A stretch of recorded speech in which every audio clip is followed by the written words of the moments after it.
Hi, John Pemberton here, diabetes dietitian, and I also have type 1 diabetes. Today, we're going to show you how to make a plan for two different types of exercise. The first being the one that we're about to do, which is an anaerobic, very short, sharp, intense bout of exercise. And then second one, we'll do one at more aerobic training. So the focus of this one is on anaerobic training, which is going to be rowing 1,000 meters as fast as I can. Should be anywhere between 3 minutes 10, 3 minutes 20 seconds, depends on how hard I'm going to go. But what we're expecting to see from a physiological standpoint is a huge adrenaline release, a reliance on carbohydrate metabolism. And in a person without type 1 diabetes, what we would expect to see is the glucose level start to rise and the pancreas would release insulin to combat that. Now, for myself, what I've tried to do, or have done, is made sure that my last insulin was at least 4 hours ago. So the only insulin that I've got going within my system is my basal insulin from my insulin pump. So my insulin pump doesn't know that I'm about to go and do this intense effort. So what we're expecting to see is, as I do this 3 minutes really hard row, the adrenaline will be released. My liver will push a lot of glucose out in response to that adrenaline release. The glucose level will start to rise, and because it's not going to be met by extra insulin from my pump, we'll probably see the glucose level start to rise a little bit after the event.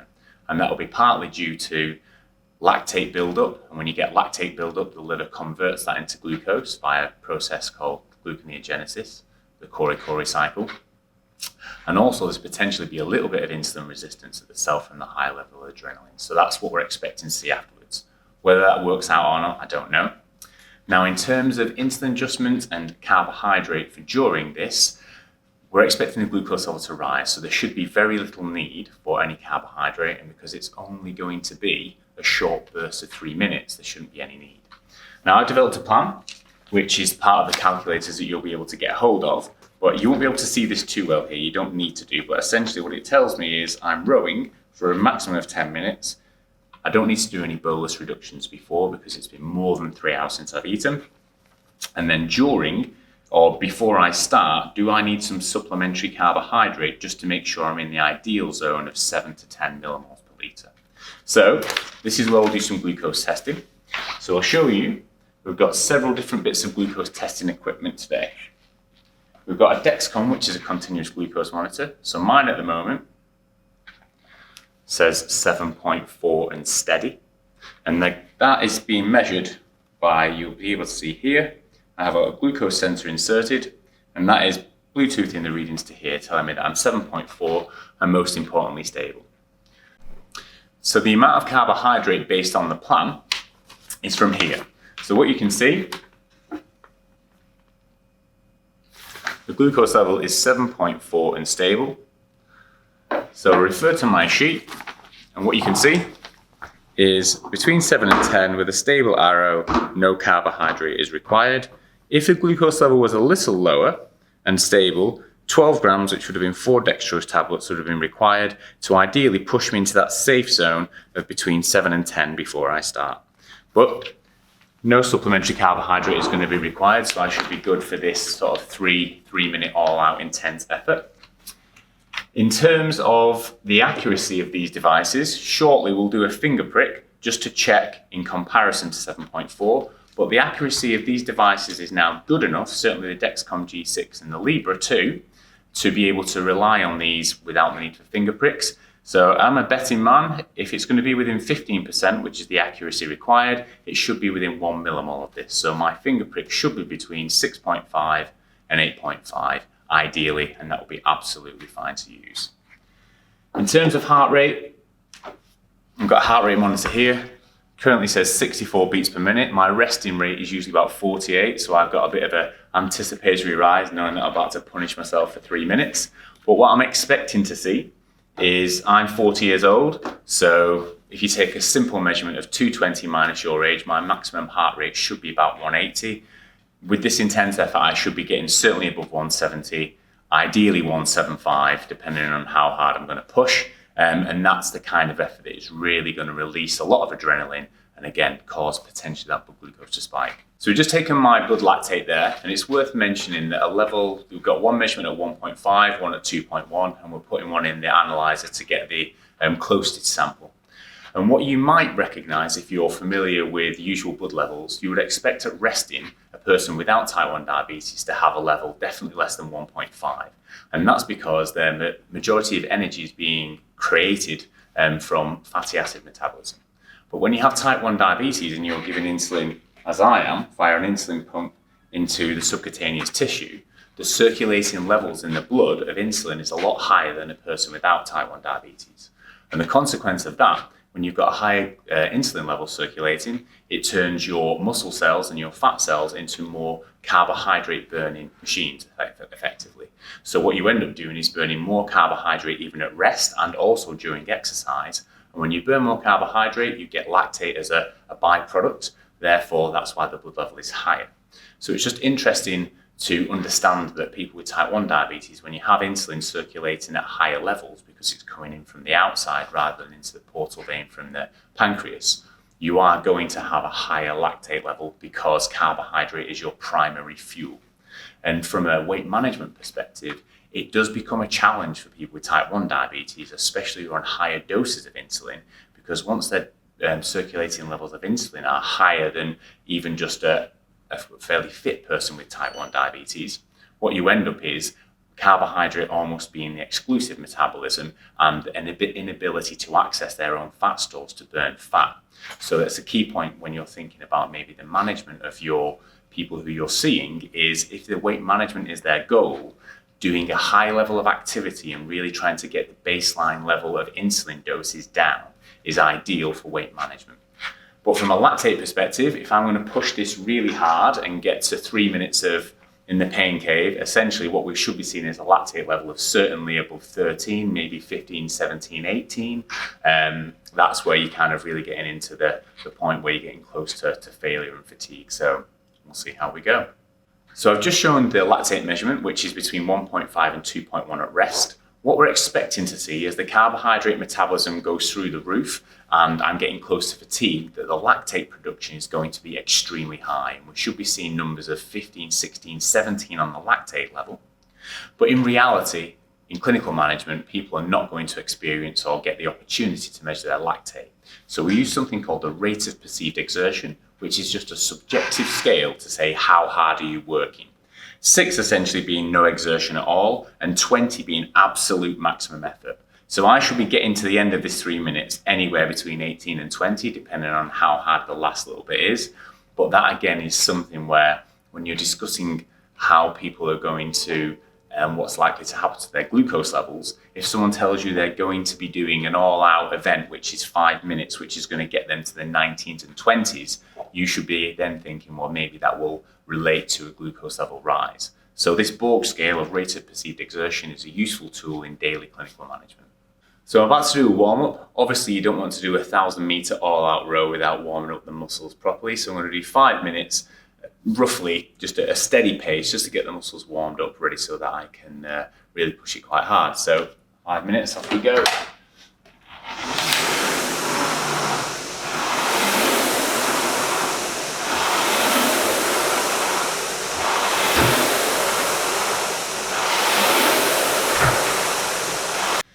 So warm-up completed, heart rate at 130.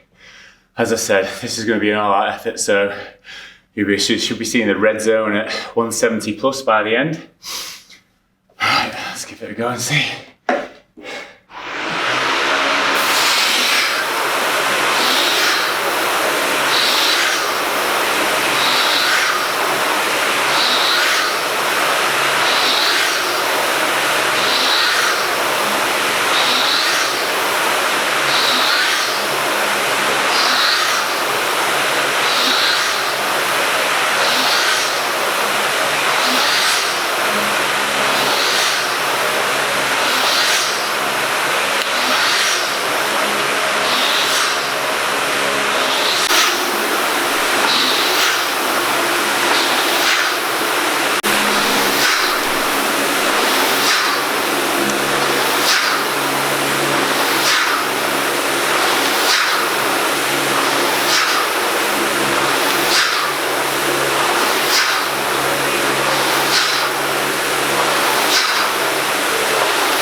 Is that alright?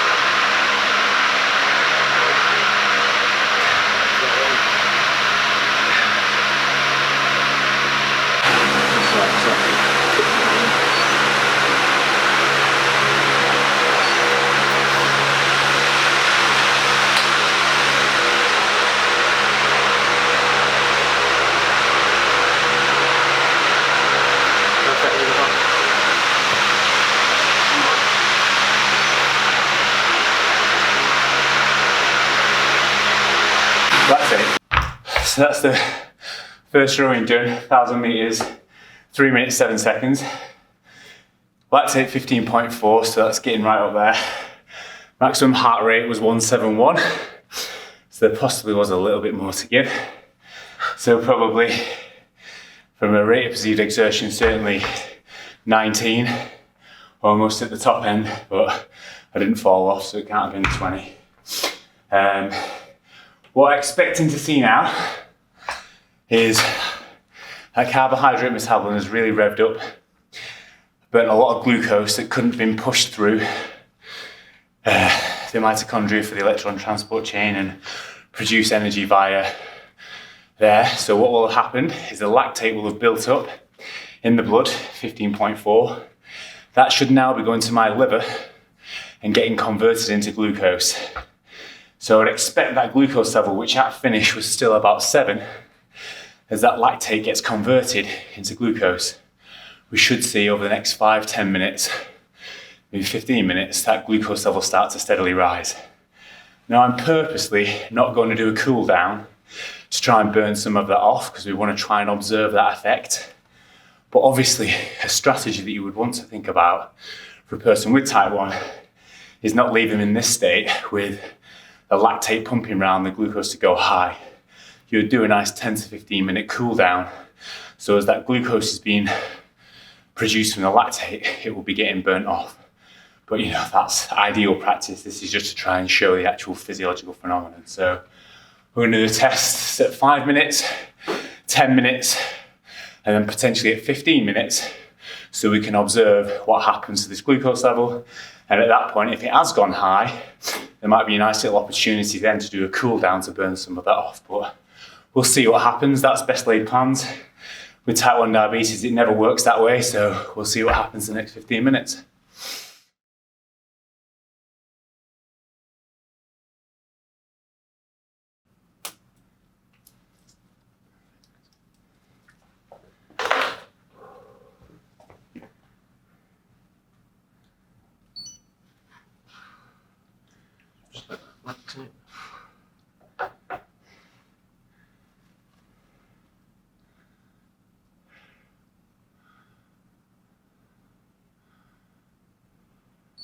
Select it there, 18. That's So it. horse exercise rise. Yeah.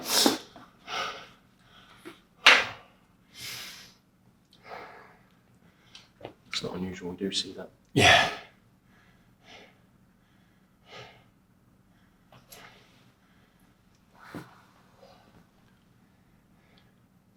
Glucose, yes, gone up now, 9.7. So this is an interesting thing from the CGM point of view, especially during exercise when the glucose moves quickly. That's at 9.7. 9.7, this is 7.5. When the glucose is moving very rapidly, such as this situation, there is about a 5-minute delay, usually, between where the sensor is measuring glucose, which is in the interstitial space, and where the finger prick is measuring it is actually in the blood. But during exercise, when the changes are so rapid, there can be a 10 to even 15-minute gap. So it is something to be conscious of with using continuous glucose monitoring during exercise. Is if the glucose is moving very rapidly up or very rapidly down, it can be sensible to take a finger prick, more so if it's dropping down quickly, because if there's a discrepancy or a difference between 2 or 3, the continuous glucose monitor might be saying that you're 8, but you might be firing down to 5 if there's a straight arrow going down. So it's just something to be conscious of as we move into the continuous glucose monitoring era, that the difference between the readings can change a bit. But as we've seen, the finger prick or the blood glucose has gone up by 2 millimoles already in 5 minutes, and that's the nature of the lactate getting converted into glucose. The lactate was at 18, so I wouldn't be surprised to see that get into the 11s and 12s over the next 5 or 10 minutes. So it seems that I've done a hard enough job.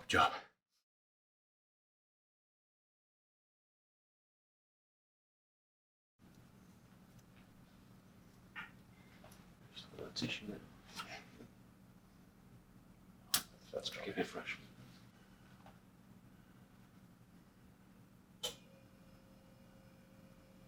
Okay. So glucose 8.8. 8.8, so that's fairly stable now. You can see that the CGM's now caught up. It's jumped up 1 millimole from where it was before. It's at 8.3. So again, that 5-minute gap turns into a 10-minute gap. So just worth bearing that in mind. It will catch up, but that's why you need to set your CGM alarm higher when you're doing exercise. I usually have my low glucose alarm at 4. During exercise, I put it up to 5.5 because I know there is that difference and I don't want to get caught out. So a worthwhile tip for some of you people who you see, putting that low alarm up to 5.5 is a sensible option.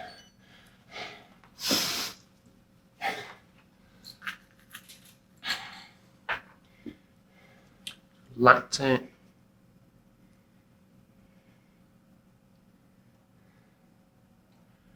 It's now 20.3. So 20.3, still rising. Yeah. We'll take this one as well.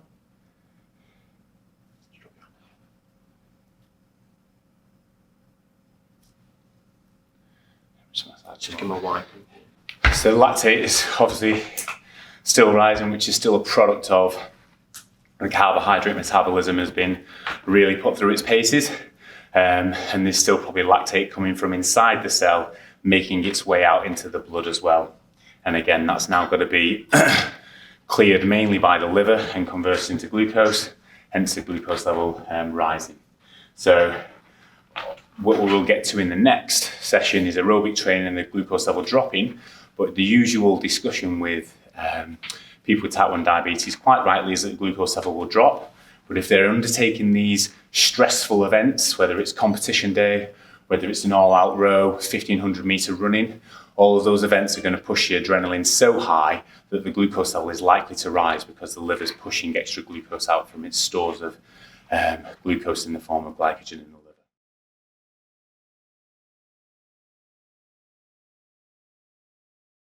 Yeah. So if I left my phone and I went, and then when you come back, when you rescan, it stores on a thing for 8 hours. It's got 8 hours storage, but the trouble is it goes from recording.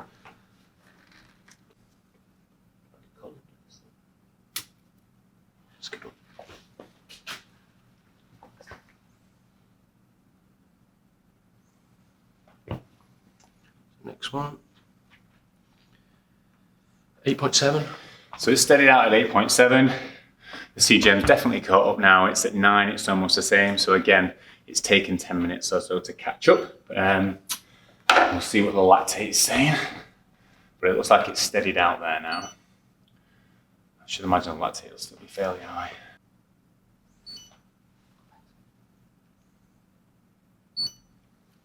So we've got one countdown.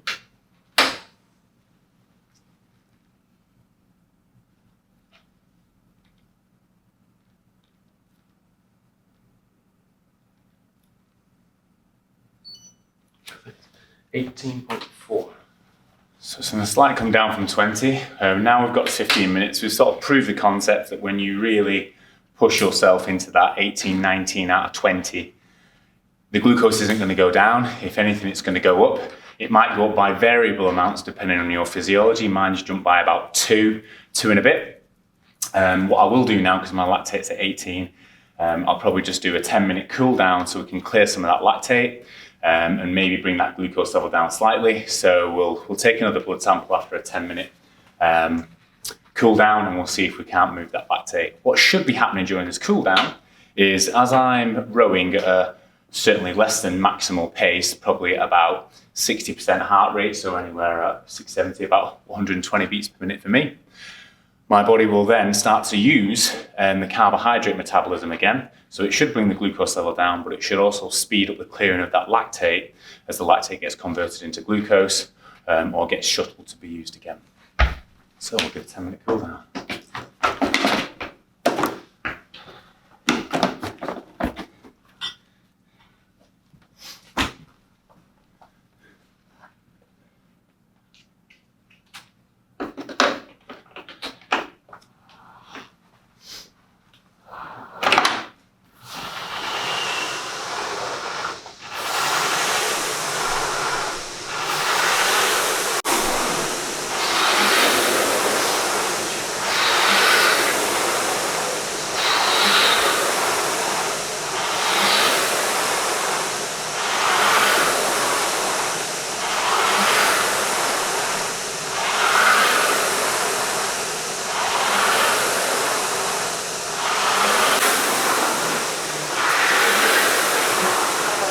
Over there to give us the data. Right, so glucose 9.2. Yeah, so it's still quite high. That, in theory, that 10-minute cool down has probably stopped it from rising to 11 or 12, because we'll see with the lactate measurement. Yeah, in theory, that 10-minute cool down will have burnt up some of that glucose. And hopefully some of that lactate will have been recycled into glucose and used. We'll have a look in a minute at the lactate measurement. I think it was started off at 15, went up to 18 or 20, back down to 18. So it'll be interesting to see where that one's at.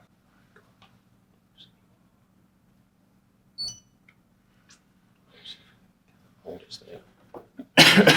The continuous glucose monitor is still bang on with it at 9 and steady now, which is hopefully it's steadied it out.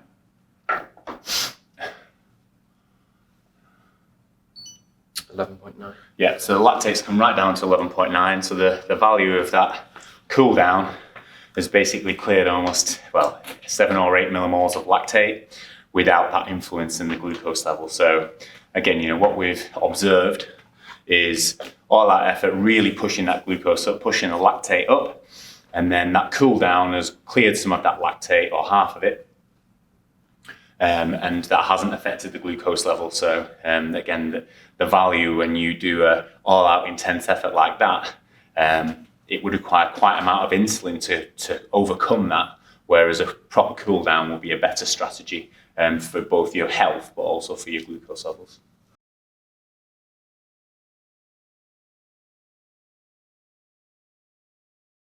Okay, so as John explained earlier, we've been using these handheld devices, so the Lactate Pro and the Nexus Glucose Monitor. The benefit of these is they're convenient, they're easy, they're relatively cheap, and obviously practical to use in the field. The only downside is occasionally the validity, reliability of the data isn't necessarily as robust as it could be. So at the same time, we've been collecting some laboratory samples that we can analyse in our Biosyn Sport Analyzer, which allows us to measure glucose and lactate at the same time from the same sample. Because it's laboratory based, it's a little bit more expensive, but it tends to be a little bit more reliable. So we're going to run the samples through there. So you might have seen I've been using a 20 microliter capillary tube to collect a small sample of blood at the same time points that we were taking all the other measures. And I've been putting those into a little Eppendorf tube, which contains this kind of transparent solution, which is a hemolyzing solution. And the idea of that solution is when I put the sample inside, it immediately stabilizes the solution. So the red blood cells in there, they stop respiring, they stop using energy, they won't use any more glucose, and they won't produce any more lactate. So even though I've not analyzed these samples now for maybe half an hour since John did the test, the values in there should be stable from exactly the time point that I measured that sample. So if we start running these through, and then we should be able to see the values come up and how they correspond to the values we collected from the handheld devices earlier. I've already calibrated against a 12 millimolar standard. So that's a 12 millimole standard for glucose and lactate. And the machine will then measure each of these samples against that reference value.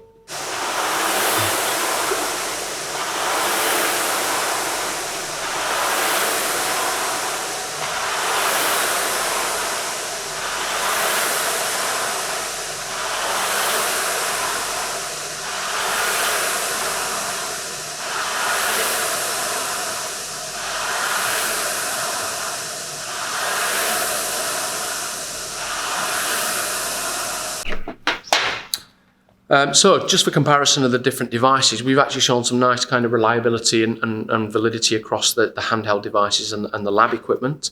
Throughout all of those tests, we've seen resting values very similar. So on the handheld glucose, we had 7.0, and on the Biosyn, it was 6.97. And lactate was 1.5 on the Lactate Pro and 1.47 on the Biosyn, so almost exactly the same at rest. And then we saw values increase across all devices. So you're always going to see some little difference between different machines, different samples, but the key thing is the trend is identical across all the devices at exactly the same time points. So for example, 5 minutes into the recovery, we saw a lactate value 17.02 on the Biosyn and 18 on the Lactate Pro. And then 15 minutes into recovery, that had dropped to 15.58 on the Biosyn and 18.4 on the handheld Lactate Pro. So again, it just helps reinforce the values that if we've got laboratory kit available and we can use lab kit, then let's do it. But if we can't, then it does show that actually the handheld devices are good to use out in the field if you don't have access to the top level equipment.